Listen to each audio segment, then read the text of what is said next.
Over to the first session of the day now, titled Small But Mighty Digital Strategy Fundamentals for Smaller Charities. In this session, Michael McLennan, founder at COVID Aid, will be taking us through the essential things to think about for smaller charities starting to create a digital strategy. Using his previous commercial experience and working with charities and, of course, setting up his own, he'll be offering some actionable pointers on building a realistic yet ambitious strategy. Michael will also be sharing experiences from helping the air ambulance service create and deliver on their digital strategy, but I will let him tell you more about that. Over to you, Michael. Are you with us? Here he is. I am indeed. Hey, Michael, how are you? Yeah, I'm good, thank you. Like Pippa, I'm also from Scotland, so sorry. I'll try and be the Ali McCoy's figure and offer some insightful commentary and be adaptive to any questions. But beyond that, nothing else. Other than, you know, I'll cheer on England as much as I'm sure you'll cheer on Scotland when we're in the World Cup finals next year. I will. I like to see the home nations do well. I mean, I'm from close to the border, anyways, so I'm split. Thanks very much, Michael. I will leave you to it. Yeah, no problem. I'll just look to share the screen. Yeah. So what I'll do today is basically look at the idea small but mighty. So this is digital strategy fundamentals. Smaller charities, I would say that in terms of the digital strategy, then a lot of these fundamentals are as applicable, whether you're producing it for the likes of Red Bull or for local charities or whatever size of organization that you are. And I also thought that it'd be fun, you know, I'll go into some tips first, and then I thought it'd be nice to put it into practice and to show you that a digital strategy doesn't need to take a long time. And you can build upon it, and as you go along, evolve what that is. So yeah, to begin, you know, digital is complicated. This is a slide where I thought I could bombard you with different images of all the tools and channels and options. But suffice to say that it is complicated, but it's something that you can get into quickly. And the fact it's complicated is what makes a strategy beautiful. You know, every strategy that I've personally built myself has been unique. You know, it's reflective of what the organization is. There'll be some similarities. You know, what I produce and show here is something that you might be able to use in some ways, but then you'll want to adapt and change that. My background previous to being in the charity sector was in journalism. I worked at the BBC and ITN. So I think about the 5 W's and 1 H of problem solving. And this is, I think, a really good way for starting with the basics. So you're thinking about who's it for, what you want to achieve, where will you do it, when do you need it to do it by, why are you doing it, you know, and why are you doing it, and then how are you going to implement it. I always like that concept of 5 W's and 1 H just because it's quite sticky as well. So it's a kind of nice way of thinking about how you reduce things and make them memorable. So to start with the basics, who is it for? I think there's 2 aspects to this. There's the internal audience. So when you're writing a digital strategy, you always have to think about the fact that it's not just for yourself. Who else is going to see it? That could be non-digital trustees. It could be a stretch volunteer trying to do a million things at once. It could be a really enthusiastic team who might not be aware of some of the specifics, but do want to get stuck in. So make sure that when you're, especially when you're revising it, that you have them in mind. And on that note, I'm not a fan of buzzwords, you know, especially in terms of what you're doing. Try and be understandable. It's always about achieving a balance. You don't want to condescend. You want to give the audience credit, but you do have to think about the fact that if the internal audience aren't going to understand the concept, does the problem lie with them, or is the fact that, you know, you can't explain it mean that there's something there that you need to figure out? You want to have investment in what you do. You don't want to create confusion through this, because you're going to then lose the people that you're trying to convert into being fans of what you're going to be implementing. And so with that in mind, when building a digital strategy, I recommend simplifying those fundamentals. So you can take a classic model. The SOS stack, which you see on the right-hand side, is a classic model that's used for marketing, but used more broadly. You go, as you can see there, all the way from analyzing a situation through to taking actions in control. The idea of it is it's a 360 approach. So then from the control leads back into reanalyzing the situation. But sometimes to think about these can be quite abstract. So there are ways of simplifying the terminology and making sure that rather than feeling very complex and hard to grasp, it can become a simple go-to guide that people, including yourself, will refer to often. And on that note as well, then I would say be concise. If a strategy is so long it scares the reader, you've missed the point. I've seen, some strategies can be as short as 7, 8 pages for major organizations. So it doesn't need to be something that's in depth. At the same time, it doesn't need to not be something that's in depth. It's about the audience, it's about what you're trying to achieve. So really make sure that you're thinking about that aspect when you're starting something. And then in terms of the external audience, then this is something we could have separate sessions about, but you can develop the idea of who your audience is. There's things such as personas, user needs. Really, it's spending some time to think about those that you're supporting, those who are supporting you. Obviously, those can be one and the same thing. Who are you trying to reach? Who are you reaching at the moment? Is that different? And then you can sketch an idea, and this is really handy when you're revising your first, second, third draft. And the thing is that as you then revisit a strategy, then you can start building up an idea of your audience through the data that you're collecting as well. So when you're producing something for the first time, it doesn't need to be perfect. It may well turn out that your idea of the audience turns out to be different, or it may evolve over time. In terms of the what do you want to achieve? I would recommend that if you're looking to make improvements, a really handy way of doing that prior to the digital strategy is beginning with a digital audit. I see these two things as quite interlinked. Digital audit can be quite a quick process. Basically what you do, and I've got an example there on the right-hand side that I produced for the Islington Centre for Refugees and Migrants. It can be quite a quick document. You go through the website, you go through their social channels, you go through newsletter, anything else that they're doing in terms of digital, and then you basically assess it. How does it look? How does it feel? Are there things there that there shouldn't be? Are there things there that can be added that would help improve that experience? So it's basically about looking at what's there and then pointing at issues where you think that you can offer a solution.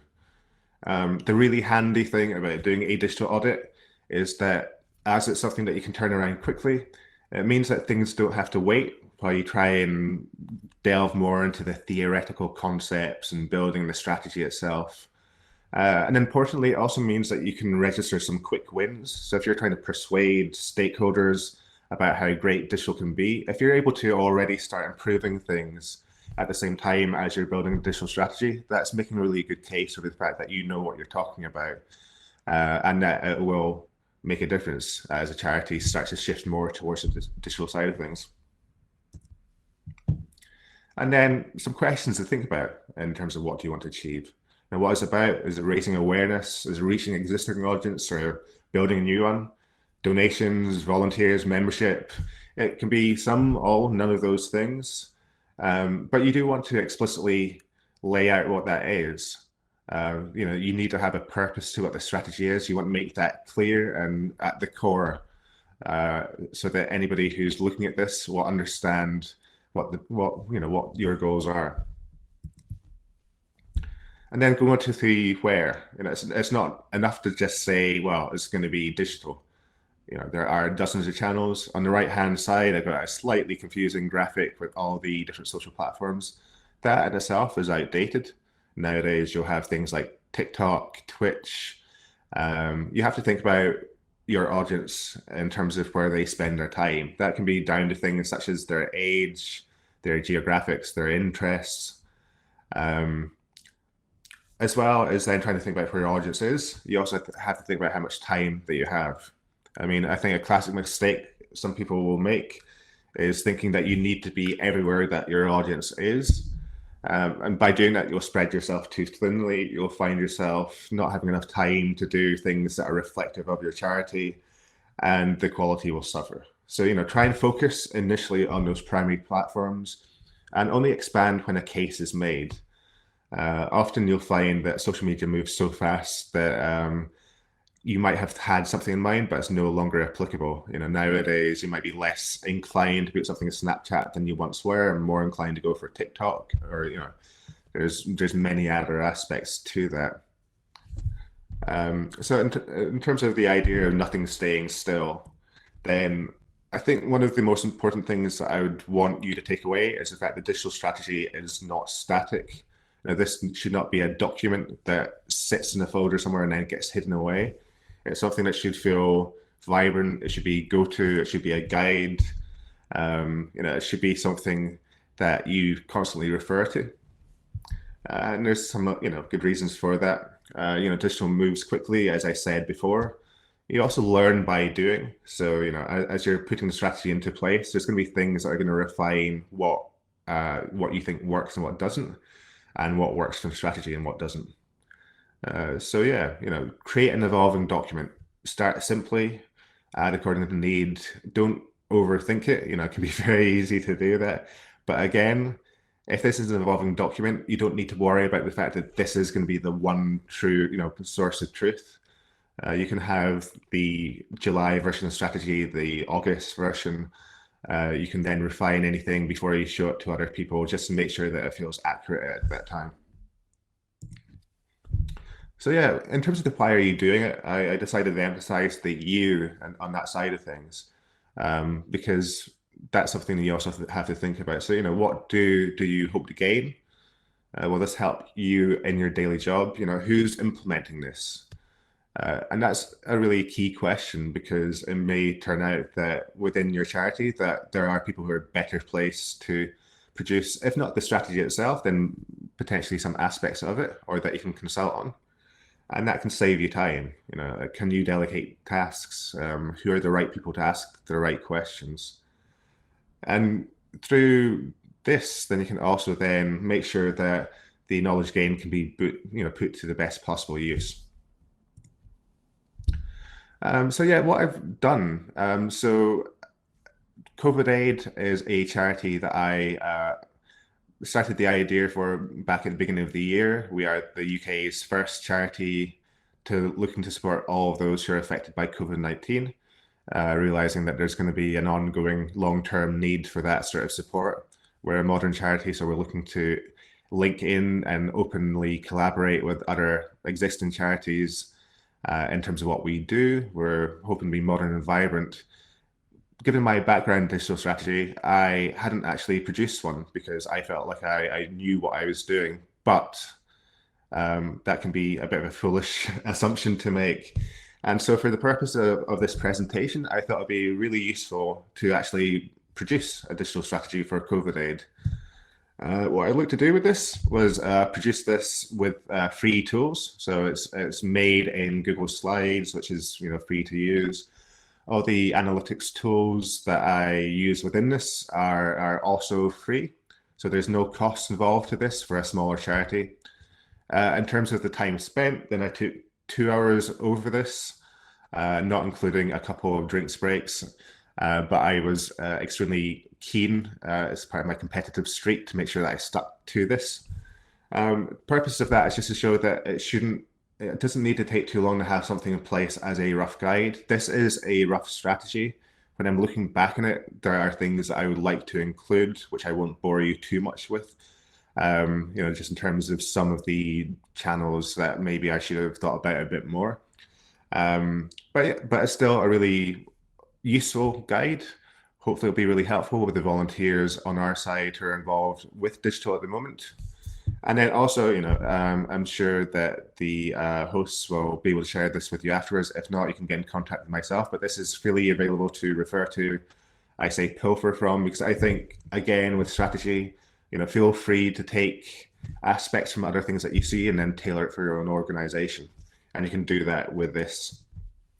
So yeah, in terms of the strategy, you have the front page, which is a pretty classic thing that you'll have. I like to make sure that you date this very clearly. Keep it rooted to the time that it's produced. And this is all part of making sure that, as I said, it feels like a living guide rather than a dead document.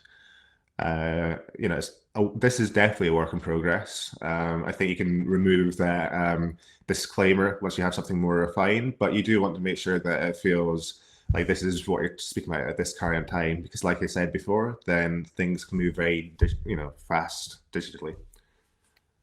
So what you'll see is, like I said before, there's that SOSTAT framework. I've,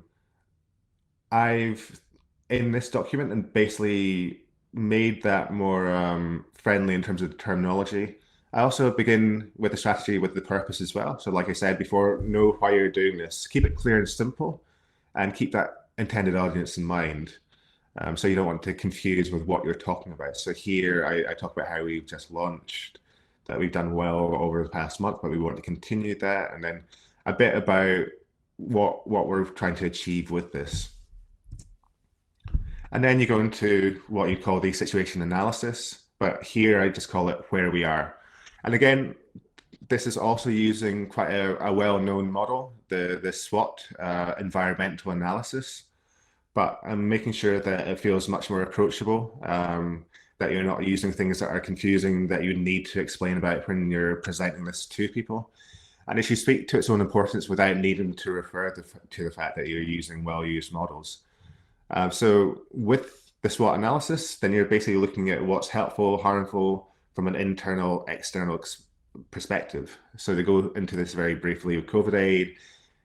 You have the strengths about having a strong brand, well-designed website, volunteers' weaknesses, very little funding at the moment, small voluntary team, opportunities in terms of, what's unique about us externally, and then the threats as well to us externally in terms of being very crowded sector, people worn out by the pandemic and so on. So yeah, you're taking a SWOT analysis just to make sure that you're aware not just of what's promising, what you can do, but also to acknowledge some of those more negative aspects. What I would do in some strategies I've not done here, but I would take those weaknesses and threats and maybe have an individual slide about those that then go into what the solutions are. You could maybe even do that, very briefly on this slide too. But I think it's good to openly acknowledge that there are some challenges to be overcome, and that you have already thought about this. It shows that you're being proactive about those, which is reassuring. So yeah, and in terms of then finding out more about where you are, I think it's really good to show some initial quick stats to do about your audience. So this is using Google Analytics. This is just using the very top level overviews, which are quite easy. If you haven't used Google Analytics before, then it's easy to access these and quite simple to learn about, and then just take screenshots that you can then put on the page. Good things about this is it can make a tangible points about your audience. You'll discover things that you might not have known. So I didn't know that there was a really great increase in our UK audience last month. And then again, I wasn't aware of the fact that there's such a massive increase in our organic audience, which came through the fact that we've been working on our search engine side of things. So just making sure that we mention what we're about and our purpose very clearly on our website. We also have Google Ad Grants, which is free for charities, and that's made a big boost too. So those are the things that we've discovered, talk about in a strategy, and that can be useful for people just to get their interests about what's going on. Same with the social side of things.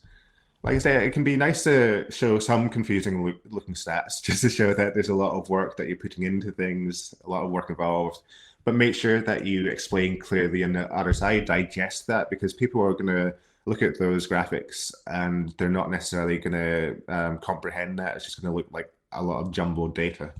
So here I talk about some of the really interesting things that I found. Facebook is much more of a female audience, very small audience above 55, which for a COVID-related charity, I think we should be able to broaden that out. Also talk about LinkedIn, Instagram. So again, focusing on the kind of strongest channels for us at this time, not going too broad in what we're speaking about. And then also where we are then digital fundraising. So, I think if there's things that you've not done so much about with fundraising, we decided pre-launch to kind of pause that and just actually start doing things launch Then once we've got more to talk about, then we can start fundraising activity. So there's not so much point to put stats at this point, but I can still talk about that broadly. So do think about what you have to show when you're thinking about how to produce your strategy. And yeah, and then going into where we want to be. So that's another term for the objectives from the model. And I find this is a chance to be ambitious, show how digital can aid your charity in achieving lofty goals. So don't be afraid to go big. So for us, we want to be a leading nationwide charity, go-to destination for support. It's really think about that sort of where we're going to be. Here, I do that in a year's time for yourselves, depending on the age of the charity. That could be a year, it could be 3 years, 5 years, 6 months, whatever feels most useful for projecting yourselves into the future and for that difference that this strategy will make.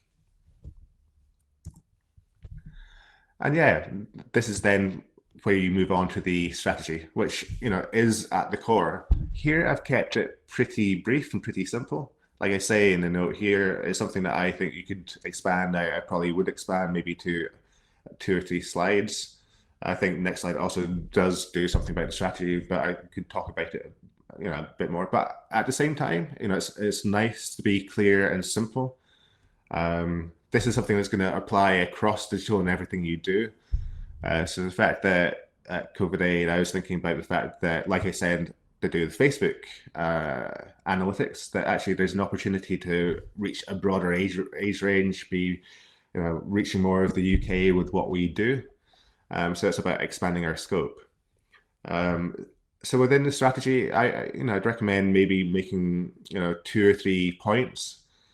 So again, not trying to confuse through getting too granular. You can do that a bit more with the tactics and actions that you get to later in the strategy. Something that I always like to do with a strategy as well is then have an encapsulation of what you're hoping to do with the audience. So that user journey. I think that can be really good for other stakeholders, especially people not so familiar with digital, to think about how you're thinking about the user journey and what the purpose of that can be.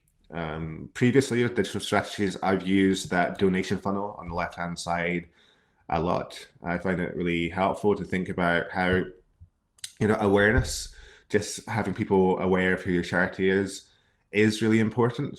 Sometimes people are too specific about, it needs to be giving, but actually, digital data often suggests that people are very unlikely to give to you the first time that they've heard to you. It's often much further down the line. So that's just a really good way of showing how that can work.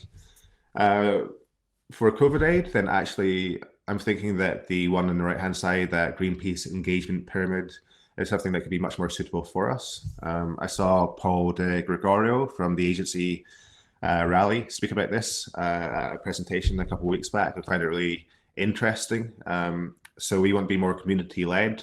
And to me, that sort of engagement pyramid where it's about the community and about building up people so that they can get more involved until they become a leader is something that's really attractive to us. I think whichever one of those you choose, or if you choose something else, it is really about just making sure that you are already starting to think about your audience and where they are, and the fact that people will be at different stages of that journey, and you need to try and meet them wherever they are on that. So yeah, tactics. With this slide for COVID aid, I've kept it simple, pretty much one kind of tactic for each of the channels that we're primarily using. Again, for a smaller charity, think about the fact that you do have limited time and capacity. So with these, maybe you could do more, maybe you can make a couple more points, maybe you could have a slide about each. But actually for this, I thought it was nice to have an overall thought about the tactics, about how they involve the audience. Like I said, make them feel part of the community. And then think about more about the different things such as the newsletter, how we can start cross-promoting that across our channels just to build up subscribers. Right now, because that wasn't on our homepage, I think the subscriber level wasn't what I would like it to be after our first month. So we've now put that onto the homepage. And then we'll use Facebook, Twitter, LinkedIn to promote that. There's some interesting things, details. I would say LinkedIn, If you're thinking about that, then that's a much more professional audience. So I might post the same thing to Facebook and Twitter sometimes because that can be more similar. Whereas LinkedIn, I'll think more about that professional audience. Is there something that can be more about engaging employees, employers, corporate fundraising, that side of things? Instagram is also different as well because you don't directly link to your content. So how can you make something that in itself is really engaging? Use hashtags so that people who aren't familiar with your charity will then click on a hashtag, say if that's to do with poverty, if that's to do with COVID-19, and then they'll find your posts amongst other things that they're searching for, and then they may then follow you and become a supporter. Yeah, and content types. So like I say in the note, then there's other ways in which you can break down tactics. Depends on the size of your organization, what you're doing. I like doing content types just to think a bit more about that. So here, just broken it down into the podcast, which we launched last month. So how can we continue to grow that? I really think that we can diversify the list of interviewees that we're doing to ensure that broader reach. That's the kind of fundamental part of the strategy. Video wise, then like many other organizations at the moment, it's hard to shoot video. Video can be expensive as well. So how can we do that for free? A solution is to use high quality free stock footage, which you can get nowadays quite simply. And there's also design tools such as Canva. If you haven't heard of Canva, then it's free for nonprofits. And that is something that can be really nice for doing some attractive graphics that are in keeping with your charity's brand.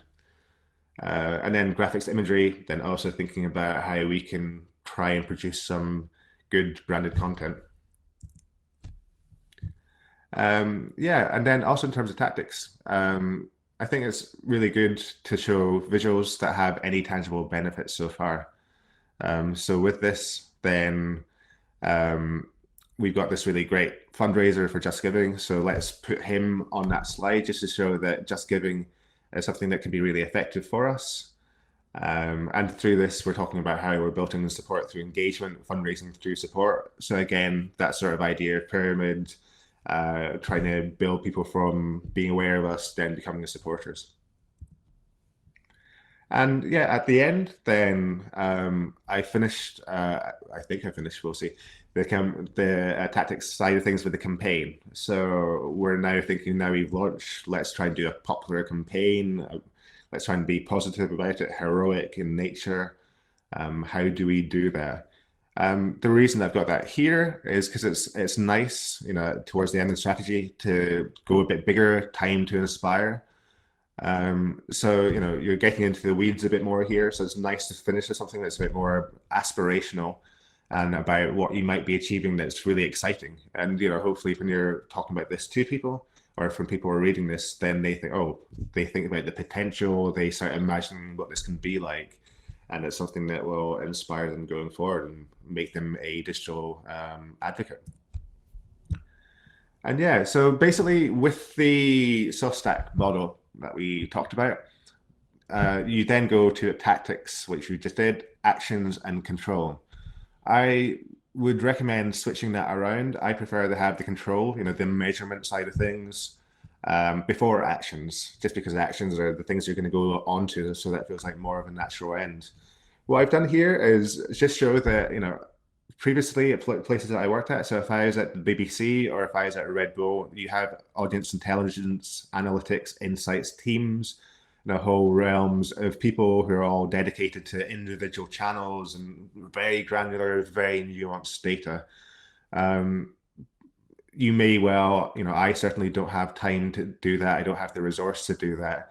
And it's absolutely fine and good to start with some very simple, basic, some might call it crude numbers, but these are helpful.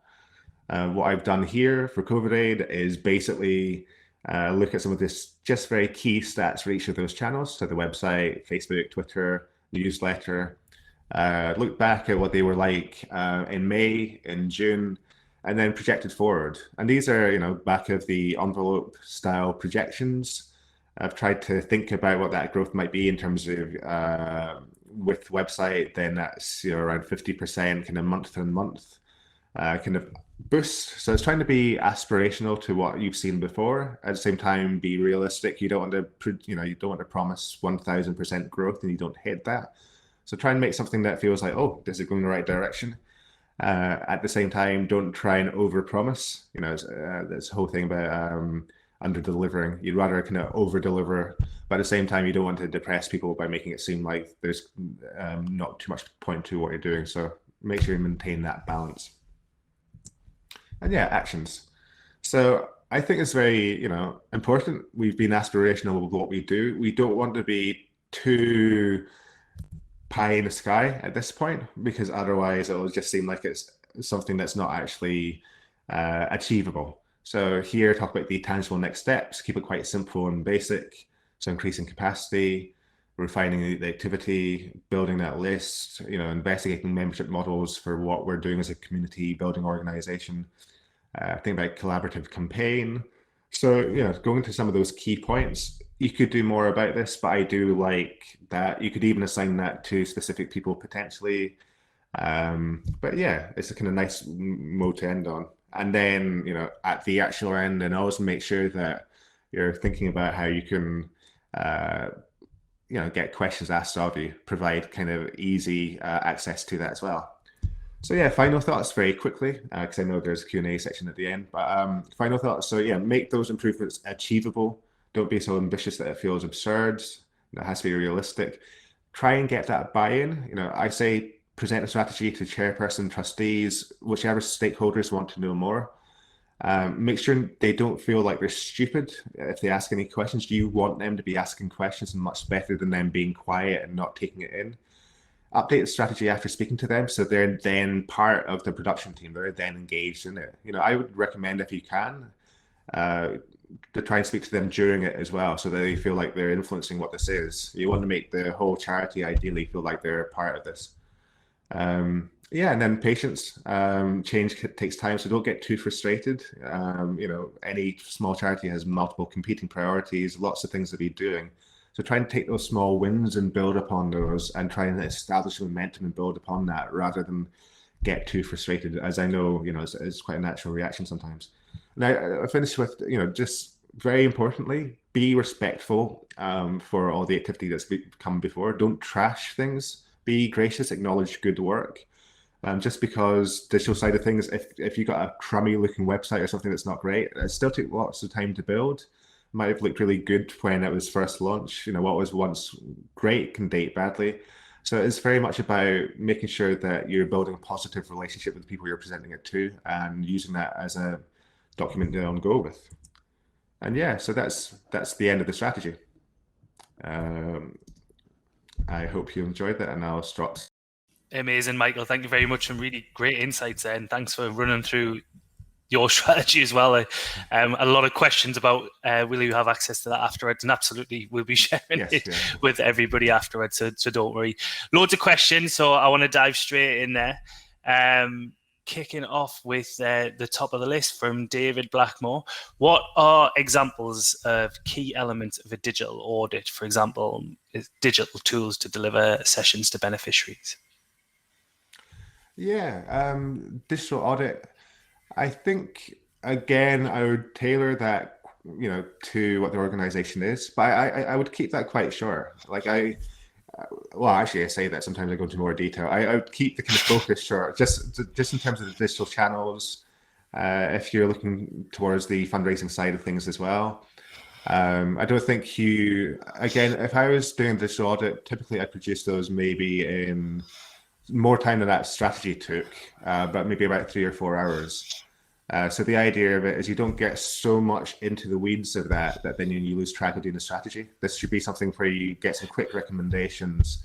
Yeah. I don't think you need to use too many tools. I think you can look at this yourself and just think, on the website, is there things that could be better signposted on Facebook? Are there things that could be clear? Where are you driving to? It can be helpful as well with the audit, I should say, to maybe look at some of your peers. So are there other charities, that doesn't need to be the same size as charity, but are there similar charities or other organizations that you would like to aspire to? What are they doing, and what can you learn from that too? Brilliant. Yeah, it's worth saying as well, David. Check out the Charity Digital Code of Practice. They have a great section on digital audits as well, and how to audit skills and everything else that Michael mentioned. So I would highly recommend that. Next question from Rachel. I know you just flashed them up on the screen very at the end there, but Rachel asks, what are the analytics tools you use, and what are you regularly evaluating? That's a good question, and there's a long list that I'll try.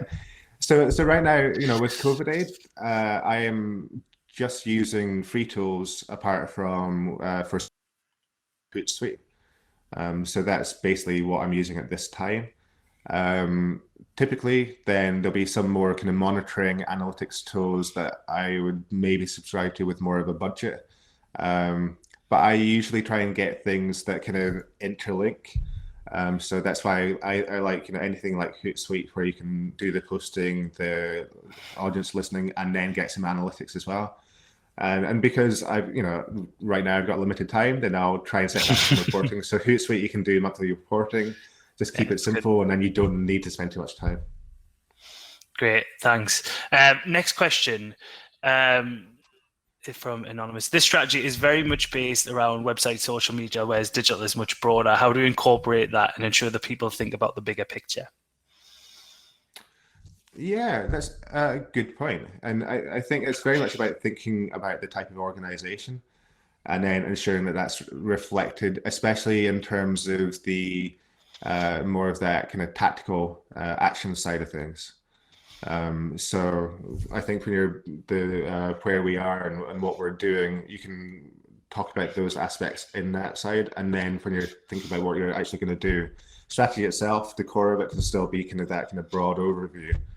But I think that model, whether for this more website, social specific, the model itself can still be applied whatever your focus is on the digital side.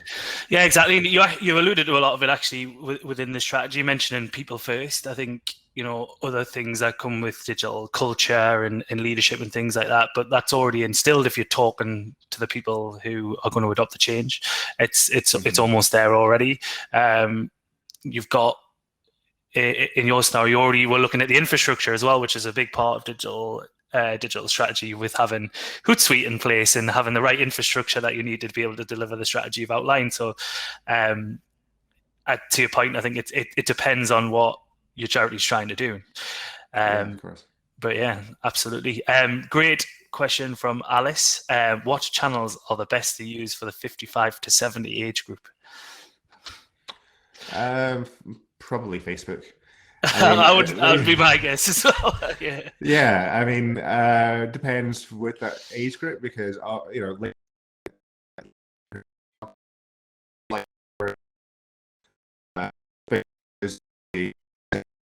platforms, the prime one for kind of older audience, and that's why I said for COVID aid, when I looked at that and saw there's less of that audience, to me that seemed like a real opportunity.